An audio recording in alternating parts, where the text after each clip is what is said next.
Diogo, a gente... Não é novela, mas hoje o dia é de Verdades Secretas. Gostou dessa? Gostei. Porra, Você assistiu? Não. Você não assistiu Verdades Secretas? Pô, você é noveleiro? Não, não sou noveleiro, mas Verdades Secretas não era bem uma novela, né? Era uma série, cara. Ou era uma novela? Não sei se pode ser considerado novela. É uma série. novelere. Novelere, isso. A novelere. Mas a novela que a gente tem pra contar aqui também é de sedução, poder, tramas inacreditáveis, Mentiras. cenas rocambolescas. É tudo isso. É o seguinte. Há poucos meses surgiu no GitHub. Conhece o GitHub, né? Claro. Todo mundo. Todo mundo não. Mas o GitHub é um repositório, né? De código e documentos, Sim. né? Surgiu um arquivo lá que ninguém deu muita bola. Corta para algumas semanas atrás. Um grande especialista em SEO, que é o Search Engine Optimization, o Rand Fishkin, recebeu um e-mail misterioso. Uma fonte anônima mandou para ele situações inacreditáveis sobre o que o Google fazia com a busca, ou seja, como a busca funcionava. Ele ficou muito cético porque tudo que tinha ali, o Google já tinha olhado na cara dele, na bolinha do olho. Apontou o dedo? Na bolinha do olho e disse... Apontou o dedo. Apontou e falou assim, é mentira? Não faz sentido? E negou. Aí esse cara ficou com a pulga atrás da orelha, mas ele já tinha ouvido coisas ali em audiências públicas do Google, como uma que aconteceu alguns anos atrás, junto ao Departamento de Justiça, em que um grande executivo do Google foi prestar depoimento. Era uma coisa chamada Nave Boost, uma coisa assim. Esses nomes que algumas Big Techs dão, que parece nome de cereal. E ele ficou cabreiro. Aí o cara mandou vários documentos para ele que provavam isso. E aí ele perguntou, mas de onde são esses documentos, meu caro? Aí ele, é do Google. Tá no GitHub. Está no GitHub. Ah, eu imagino a satisfação que esse cara sentiu. Eu imagino a satisfação que o Rand Fishkin sentiu ao ver tudo aquilo e falar assim, Agora. é agora. É agora. E essas evidências mostravam que a plataforma do Google funciona de uma forma, alguma coisa distinta de como ela vinha conversando, como ela vinha comunicando a todo mundo, né? Mas, antes de tudo, antes de a gente continuar essa novela, é bom a gente entender de onde o Google surgiu. Cara, todo mundo que está conectado na internet sabe o que significa dar um Google. Mas pouca gente sabe de onde ele surgiu. E o que está por trás de tudo isso. Tem uma grande máquina por trás de todo o sistema que faz tudo isso funcionar, né? Mas o Google não construiu isso da noite pro dia, né, Diogo? Não, e é bem legal assim, porque talvez as pessoas mais jovens já conhecem O cara entregando a idade. Já conhece o Google como buscador ali e tal. Mas foi o primeiro buscador que você usou, Elton? Foi o Google? Não foi o Yahoo. Yahoo? Confesso, foi o Yahoo. Yahoo. E o outro brasileiro? Tinha um outro brasileiro, você lembra? Cadê? Tinha o KD. Cadê? Eu não cheguei a usar o KD. Eu não usei. Não usou o KD? Cheguei a usar. Você usou? Usei Cadê, usei Yahoo, usei o Alta Vista, que era muito bom. Mas o Yahoo... Se é muito bom, cadê? O que aconteceu, Ai, né? desculpa o trocadilho. Cadê? O que aconteceu, né? Por que o Google é tão diferente? Ou por que ele se tornou tão diferente?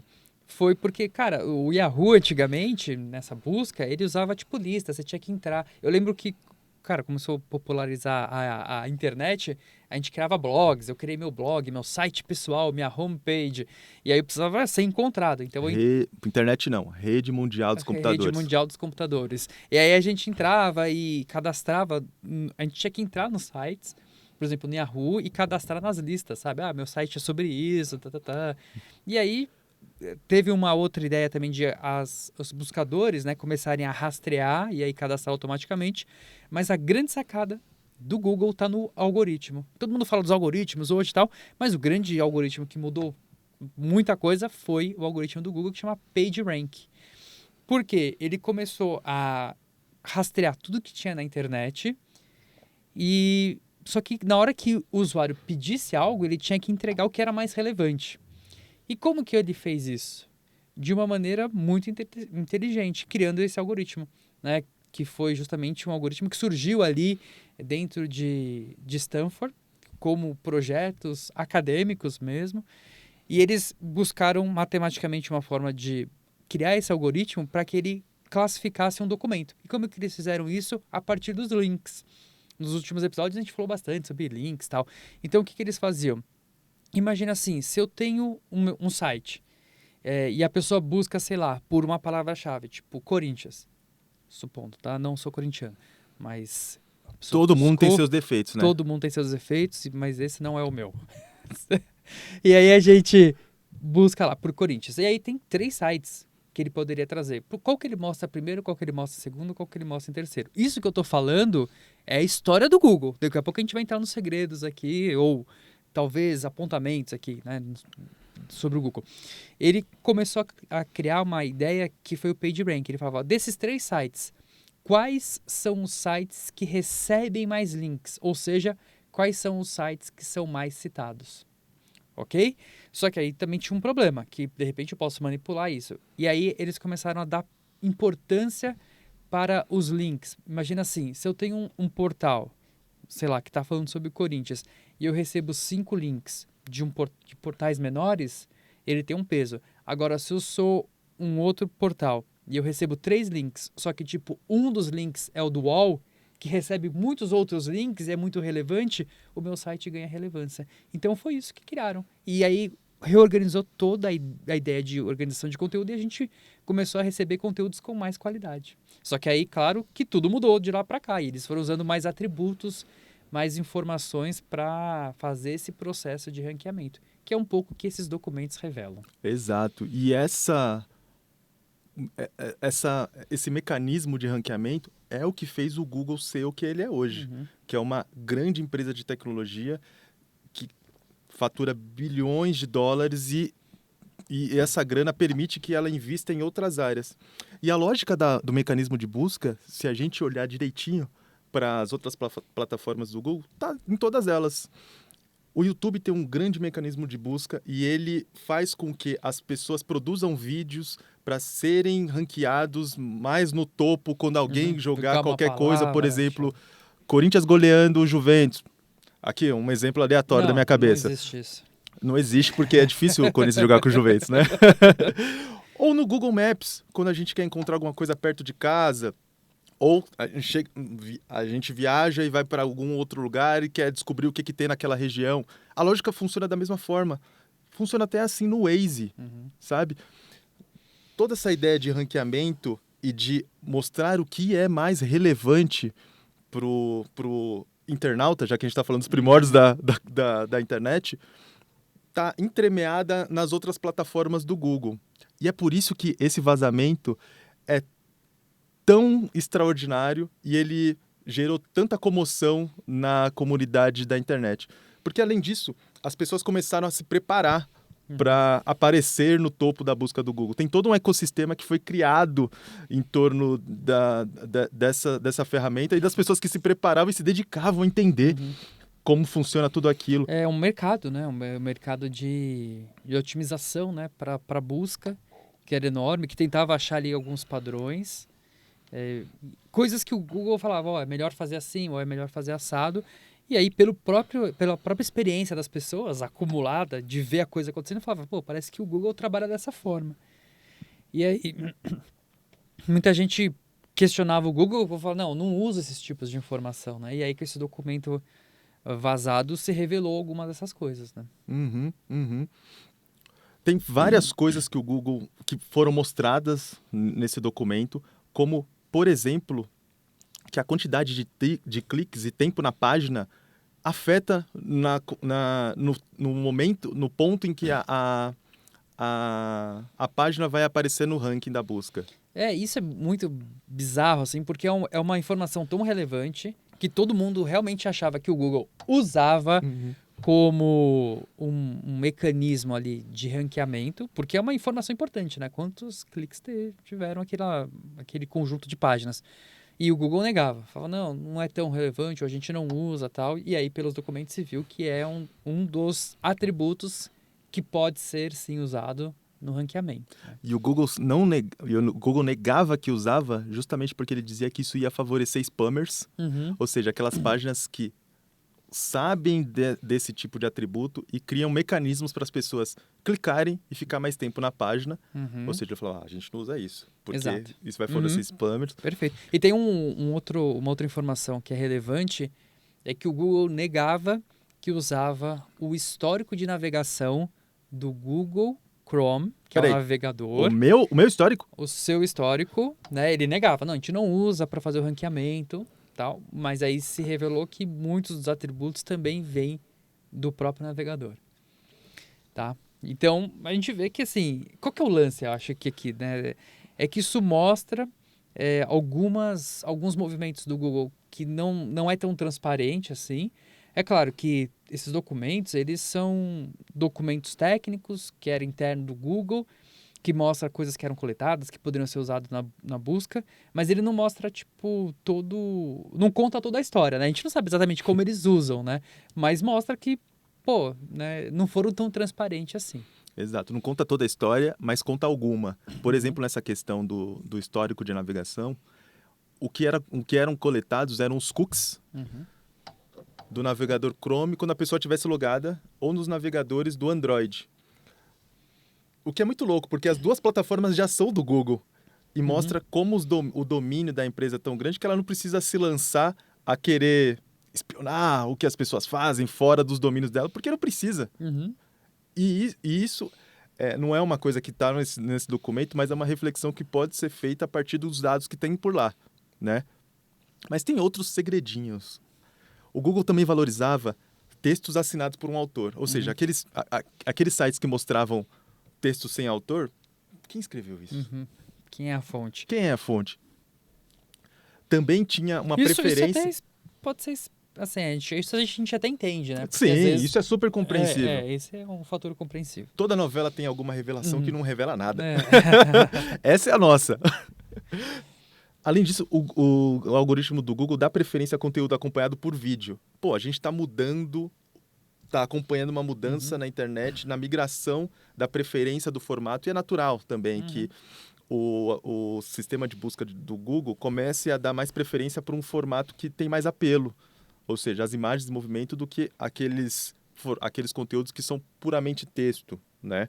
Também é outra mudança que é compreensível, ou seja, segredo zero aqui. E você falou do navegador do Google, que é o Chrome, né? De como eles têm acesso e tal. E o mais interessante é que hoje tem vários projetos que mostram que é possível te rastrear sem necessariamente você estar logado em algo, sabe? E sem necessariamente que você tenha um histórico.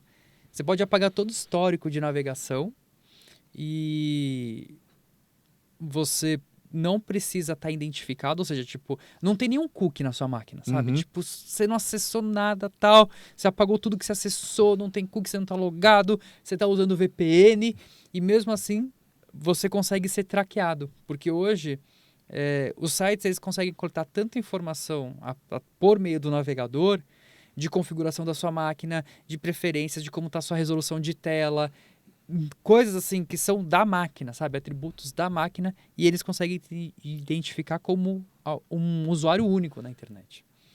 E se uma máquina for usada por mais de uma pessoa? Aí ele identifica a máquina, né? Ele não identifica necessariamente a pessoa, mas por esses atributos ele identifica qual é a máquina. E aí tem até um site que chama I Am Unique, que vocês conseguem acessar o site, né? E aí a hora que você acessar o site ele já vai começar Eu sou único? a ler no seu navegador. Eu não sei, você tem que acessar na sua máquina, mas eu fiz o teste, eu sou único. Né, por conta das configurações que eu tenho, tipo a versão do meu plugin, a versão não sei do que, a resolução de tela, o tipo de processador, eu sou único. E aí teve um estudo recentemente, olha que coisa controversa e curiosa, um estudo recente que foi publicado na The Web Conference, que é a principal conferência acadêmica sobre o web, que foi publicado por quem? Por pesquisadores do Google. Que eles fizeram um grande mapeamento sabendo quem faz esse tipo de tracking, que tipo de perfis de publicadores fazem esse tipo de tracking, Olha só. usando o Chrome.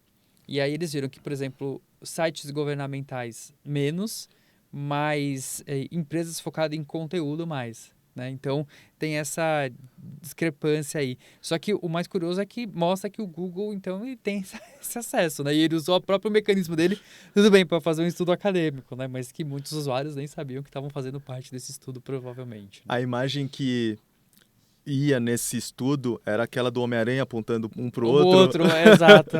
já que o Google também, É. conforme esses documentos que foram revelados e foram produzidos pelo próprio Google, também rastreia os registros de navegador. Exato. E aí, mas eu tenho uma pergunta, Elton, que eu fiquei com dúvida, assim, eu tenho algumas coisas e tal. É, Quem que postou esse negócio, hein? Será que foi algo interno? Será que alguém que sabotou? Foi um hacker? Cara, Porque acho que tem essa diferenciação que a gente precisa fazer, né? De vazamento e roubo de informação. Eu acho que pode aí se entender melhor sim, esse cenário, né? a gente... Porque recentemente teve um rolo da Ticketmaster também. Isso. É bom a E... gente fazer uma distinção entre vazamento e exploração de brecha Uhum. de segurança. O que aconteceu no caso da Ticketmaster foi um hacker que explorou uma brecha de segurança dentro dos sistemas da Ticketmaster e roubou 500 milhão de dados de consumidores. O que é muito maluco, porque a Uhum. Ticketmaster é uma empresa gigantesca da área de eventos, atua muito fortemente aqui nos Estados Unidos e também lá nos Estados Unidos. E Nossa, cara, eu sou internacional, cara. estamos em Nova York. Lá nos Estados Unidos e É. aqui no Brasil. E era de se esperar que a segurança dessa empresa fosse um pouco melhor, Robusta, né? muito mais robusta. Mas já há um indício de que talvez não seja a segurança da Ticketmaster, e sim do provedor de nuvem da Ticketmaster. Hum. Mas isso vai ficar para outra conversa. Mas o que aconteceu de lá com a Ticketmaster foi um hackeamento. No caso do Google, foi um vazamento, porque não teve um hacker que... Foi lá e roubou os segredos, arrombou o cofre do Google e pegou os papéis. Isso ia ser muito bom para nossa Não, novela, né? mas Mas não foi o caso né? que aconteceu. Foi um próprio funcionário do Google que publicou os documentos por acaso. Uhum. Só que ele não publicou pouco documento. Não é como se ele tivesse uma nota, um bloco de notas, e ele Uhum. simplesmente tivesse colocado aquilo no GitHub. Ele publicou alguns milhares de documentos, né, Diogo? Parece que foi 2.500, né? 2.500 Foram documentos. 2.500. Caraca, isso é muita coisa. Mas eu achei, o mais curioso é que ele não publicou no GitHub por publicar. Ele publicou com uma licença de uso que permite que as pessoas possam usar, porque ela tem uma configuração de Creative Commons. Acho que é a licença Apache, né? É essa mesmo. É, licença Apache. Ou seja, se amanhã eu e você enjoarmos esse podcast, a gente pode criar um mecanismo de busca que funciona com os 14 mil atributos que estão naquele documento e que foram criados pelo Google. A gente já vai começar na crista da onda, cara. Já tem um ponto de partida. Ele poderia ter dado mais detalhes, né? Do algoritmo, do código, porque aí ia facilitar mais nosso trabalho. Mas é um bom ponto de partida. Isso ele não facilitou pra gente não, Não. cara.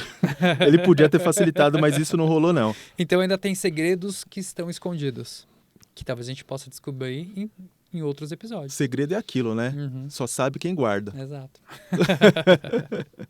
Mas, cara, além disso, esses 14 mil atributos mostraram uma coisa polêmica, sobretudo para a realidade política dos Estados Unidos.